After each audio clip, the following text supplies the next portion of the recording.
The Gift of the Magi.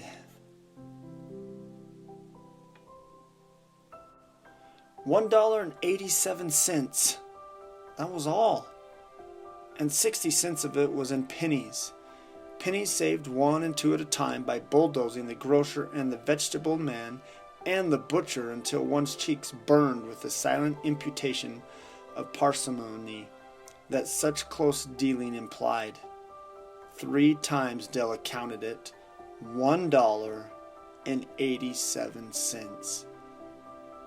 And the next day would be Christmas. There was clearly nothing to do but flop down on the shabby little couch and howl.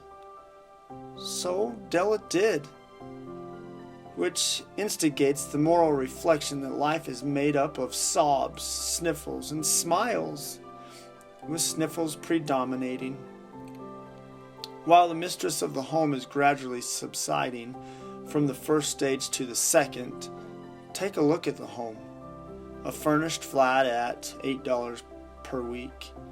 It did not exactly beggar description, but it certainly had that word on the lookout for the mendicancy squad. In the vestibule below was a letter box into which no letter would go, and an electric button from which no mortal finger could coax a ring. Also appertaining thereunto was a card bearing the name Mr. James Dillingham Young.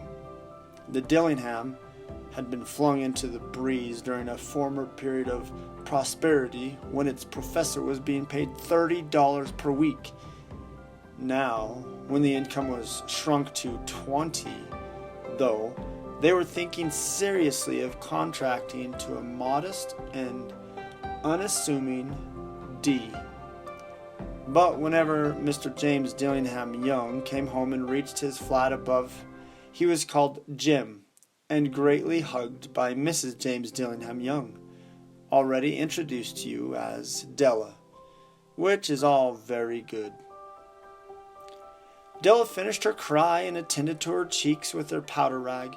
She stood by the window and looked out dully at a gray cat walking a gray fence in a gray backyard.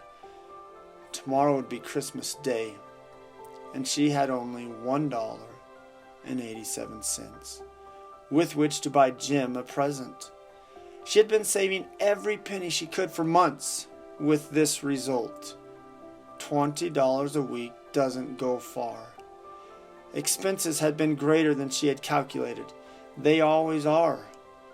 Only $1.87 to buy a present for Jim.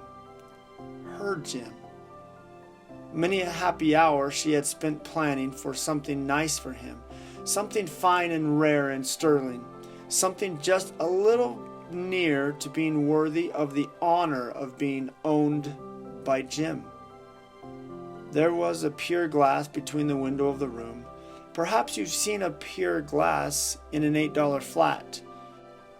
A very thin and very agile person may, by observing his reflection in a rapid sequence of longitudinal strips, obtain a fairly accurate conception of his looks. Della, being slender, had mastered the art. Suddenly, she whirled from the window and stood before the glass. Her eyes were shining brilliantly, but her face had lost its color within 20 seconds. Rapidly, she pulled down her hair and let it fall into its full length. Now, there were 2 possessions of James Dillingham Young's in which they both took a mighty pride. One was Jim's gold watch that had been his father's and his grandfather's. The other was Della's hair. Had the Queen of Sheba lived in the flat across the air shaft, Della would have let her hair hang out the window some day to dry just to depreciate Her Majesty's jewels and gifts. Had King Solomon been the janitor, with all his treasures piled up in the basement, Jim would have pulled out his watch every time he passed, just to see him pluck at his beard from envy. So now Della's beautiful hair fell about her, rippling and shining like a cascade of brown waters. It reached below her knee and made itself almost a garment for her. and then she did it up again nervously and quickly. Once she faltered for a minute and stood still while a tear or two splashed on the worn red carpet. On went her old brown jacket.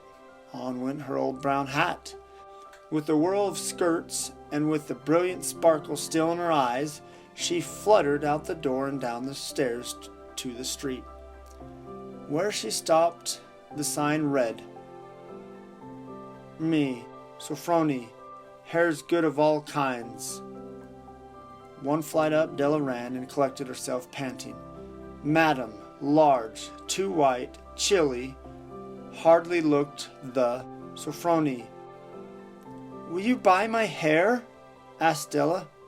"I buy hair," said Madame. "Take your hat off and let's have a sight at the looks of it." Down rippled the brown cascade. $20, said Madame, lifting the mass with a practiced hand. "Give it to me quick," said Della. Oh, and the next 2 hours tripped by on rosy wings. Forget the hashed metaphor. She was ransacking the stores for Jim's present. She found it at last. It surely had been made for Jim and no one else. There was no other like it in any of the stores, and she had turned all of them inside out. It was a platinum fob chain, simple and chaste in design, properly proclaiming its value by substance alone and not by meticulous ornamentation, as all good things should do. It was even worthy of the watch. As soon as she saw it, she knew it must be Jim's. It was like him. Quietness and value. The description applied to both. $21 they took from her for it, and she hurried home with the 87 cents. With that chain on his watch, Jim might be properly anxious about the time in any company. Grand as the watch was, he sometimes looked at it on the sly on account of the old leather strap that he used in place of a chain.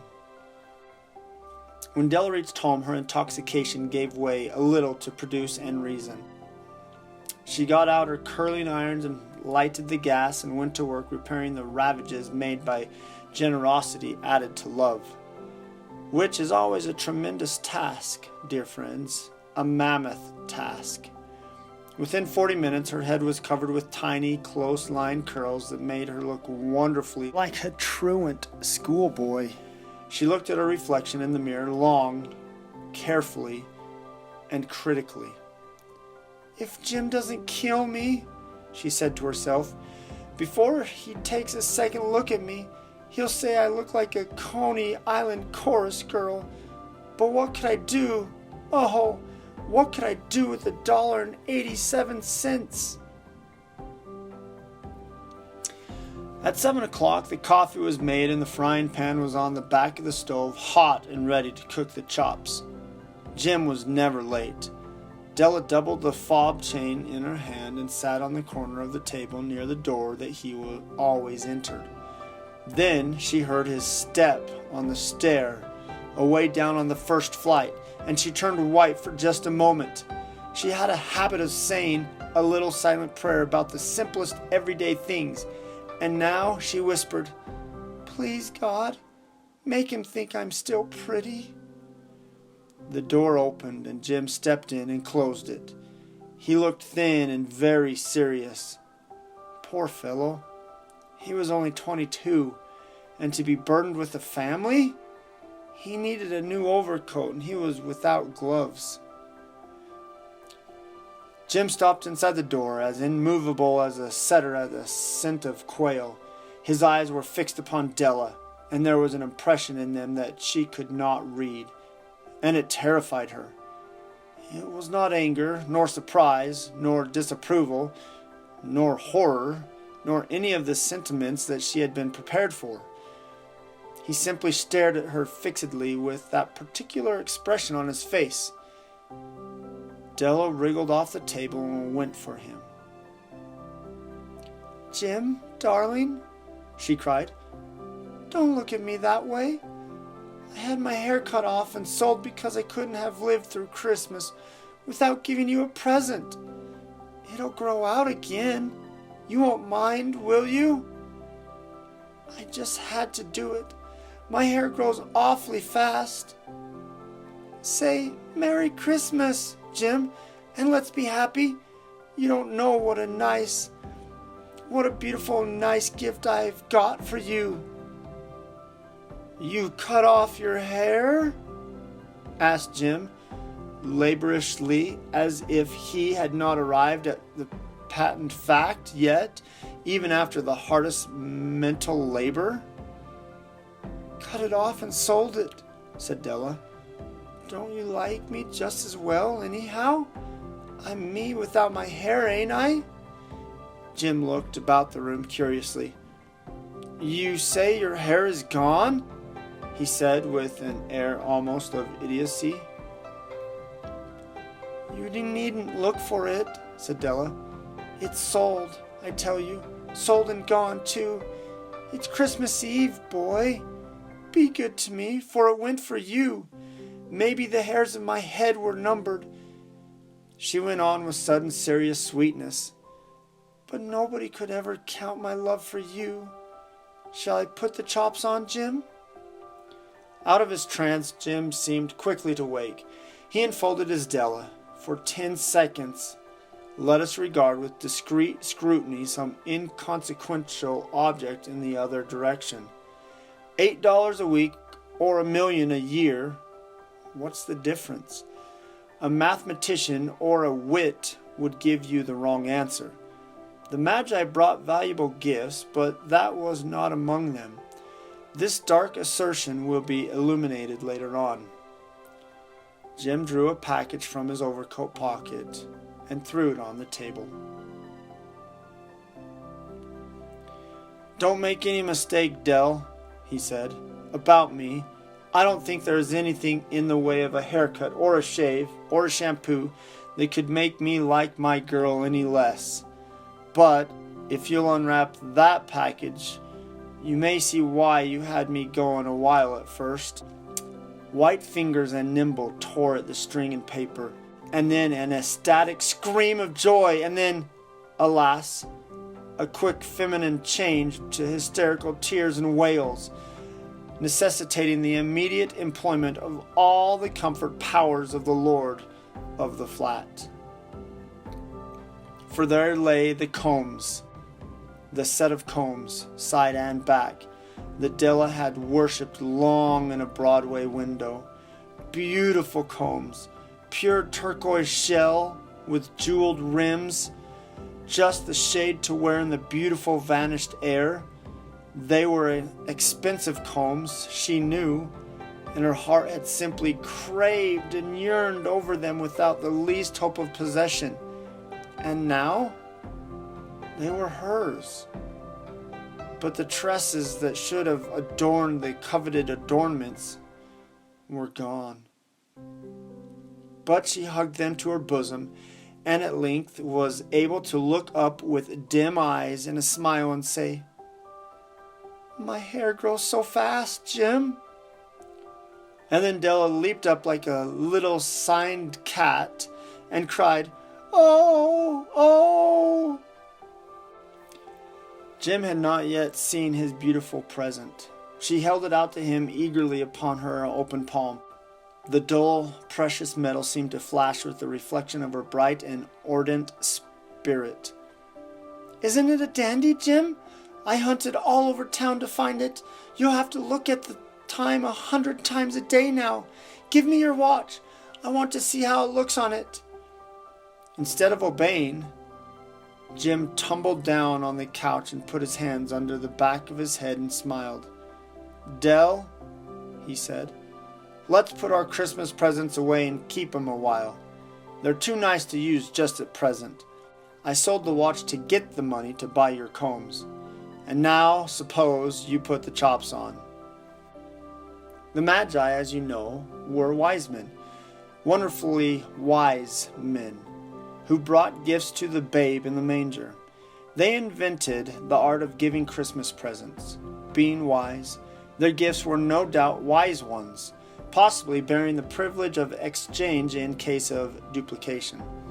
And here I have lamely related to you the uneventful chronicle of two foolish children in a flat who most unwisely sacrificed for each other the greatest treasures of their house. But in a last word to the wise of these days, let it be said that of all who give gifts, these two were the wisest. Of all who give and receive gifts, such as they are wisest. Everywhere they are wisest. They are the Magi.